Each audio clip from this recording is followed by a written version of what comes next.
கர்த்தர் தாம் சொல்லியிருந்தபடி சாராள் பேரில் கடாட்சமானார். கர்த்தர் தாம் உரைத்தபடியே சாராளுக்கு செய்தருளினார். ஆதியாகமம் 21:1. ஆபிரகாம் முதிர்வயதாயிருக்கையில் சாராள் கர்ப்பவதியாகி தேவன் குறித்திருந்த காலத்திலே அவனுக்கு ஒரு குமாரனை பெற்றாள். ஆதியாகமம் 21:2. அப்பொழுது ஆபிரகாம் தனக்கு சாராள் பெற்ற குமாரனுக்கு ஈசாக்கு என்று பெயரிட்டான். ஆதியாகமம் 21:3. தன் குமாரனாகிய ஈசாக்கு பிறந்த 8ஆம் நாளிலே ஆபிரகாம் தனக்கு தேவன் கட்டளையிட்டிருந்தபடி அவனுக்கு விருத்தசேதனம் பண்ணினான். ஆதியாகமம் 21:4. தன் குமாரனாகிய ஈசாக்கு பிறந்தபோது ஆபிரகாம் 100 வயதாயிருந்தான். ஆதியாகமம் 21:5. அப்பொழுது சாராள், தேவன் என்னை நகைக்க பண்ணினார். இதை கேட்கிற யாவரும் என்னோடே கூட நகைப்பார்கள். ஆதியாகமம் 21:6. சாராள் பிள்ளைகளுக்கு பால் கொடுப்பாள் என்று ஆபிரகாமுக்கு எவன் சொல்லுவான்? அவருடைய முதிர்வயதிலே அவருக்கு ஒரு குமாரனை பெற்றேனே என்றாள். ஆதியாகமம் 21:7. பிள்ளை வளர்ந்து பால் மறந்தது. ஈசாக்கு பால் மறந்த நாளிலே ஆபிரகாம் பெரிய விருந்து பண்ணினான். ஆதியாகமம் 21:8. பின்பு எகிப்து தேசத்தாளாகிய ஆகார் ஆபிரகாமுக்கு பெற்ற குமாரன் பரியாசம் பண்ணுகிறதை சாராள் கண்டு. ஆதியாகமம் 21:9. ஆபிரகாமை நோக்கி, இந்த அடிமை பெண்ணையும் அவள் மகனையும் புறம்பே தள்ளும். இந்த அடிமை பெண்ணின் மகன் என் குமாரனாகிய ஈசாக்கோடே சுதந்திரவாளியாயிருப்பதில்லை என்றாள். ஆதியாகமம் 21:10. தன் மகனை குறித்த சொல்லப்பட்ட இந்த காரியம் ஆபிரகாமுக்கு மிகவும் துக்கமாயிருந்தது. ஆதியாகமம் 21:11. அப்பொழுது தேவன் ஆபிரகாமை நோக்கி, அந்த பிள்ளையையும் உன் அடிமை பெண்ணையும் குறித்து சொல்லப்பட்டது உனக்கு துக்கமாயிருக்க வேண்டாம். ஈசாக்கினிடத்தில் உன் சந்ததி விளங்கும். ஆதலால் சாராள் உனக்கு சொல்வதெல்லாவற்றையும் கேள். ஆதியாகமம் 21:12. அடிமை பெண்ணின் மகனும் உன் வித்தாயிருக்கிறபடியால் அவனையும் ஒரு ஜாதியாக்குவேன் என்றார். ஆதியாகமம் 21:13. ஆபிரகாம் அதிகாலையில் எழுந்து அப்பத்தையும் ஒரு துருத்தி தண்ணீரையும் எடுத்து ஆகாருடைய தோளின் மேல் வைத்து பிள்ளையையும் ஒப்பு கொடுத்து அவளை அனுப்பிவிட்டான். அவள் புறப்பட்டு போய் பெயர்செபாவின் வனாந்தரத்திலே அலைந்து திரிந்தாள். ஆதியாகமம் 21:14. துருத்தியிலிருந்த தண்ணீர் செலவழிந்த பின்பு அவள் பிள்ளையை ஒரு செடியின் கீழே விட்டு. ஆதியாகமம் 21:15.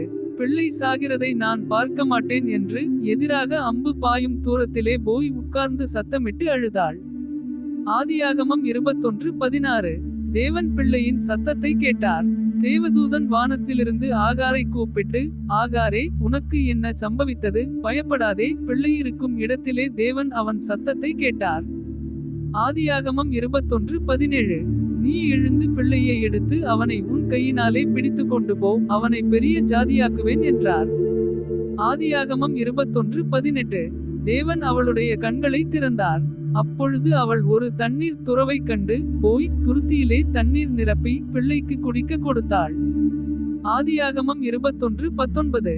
தேவன் பிள்ளையுடனே இருந்தார். அவன் வளர்ந்து வனாந்தரத்திலே குடியிருந்து வில்வித்தையிலே வல்லவனானான். ஆதியாகமம் 21:20. அவன் பாரான் வனாந்தரத்திலே குடியிருக்கையில் அவனுடைய தாய் எகிப்து தேசத்தாளாகிய ஒரு பெண்ணை அவனுக்கு விவாகம் பண்ணுவித்தாள். ஆதியாகமம் 21:21. அக்காலத்தில் அபிமெலேக்கும் அவன் சேனாதிபதியாகிய பிகோலும் ஆபிரகாமை நோக்கி, நீ செய்கிற காரியங்கள் எல்லாவற்றிலும் தேவன் உன்னோடே இருக்கிறார். ஆதியாகமம் 21:22.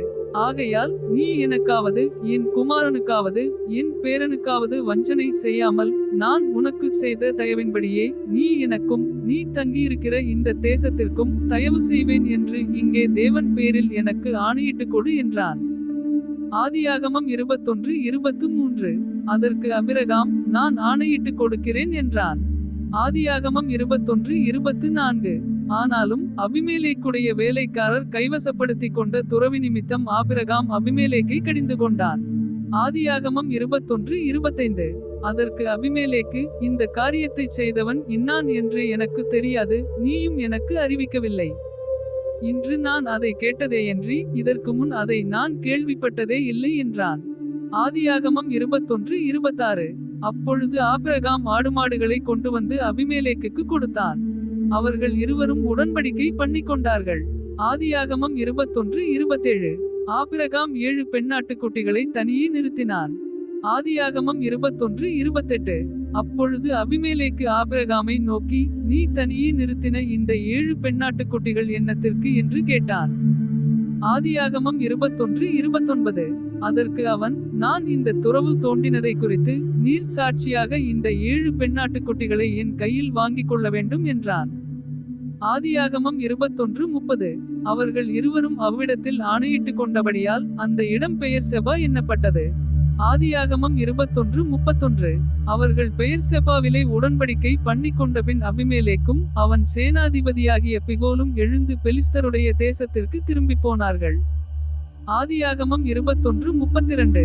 ஆபிரகாம் பெயர் செபாவிலே ஒரு தோப்பை உண்டாக்கி சதாகாலமுள்ள தேவனாகிய கர்த்தருடைய நாமத்தை அவ்விடத்தில் தொழுது கொண்டான். ஆதியாகமம் 21:33. அபிரகாம் பெலிஸ்தருடைய தேசத்தில் அநேக நாள் தங்கியிருந்தான். ஆதியாகமம் 21:34.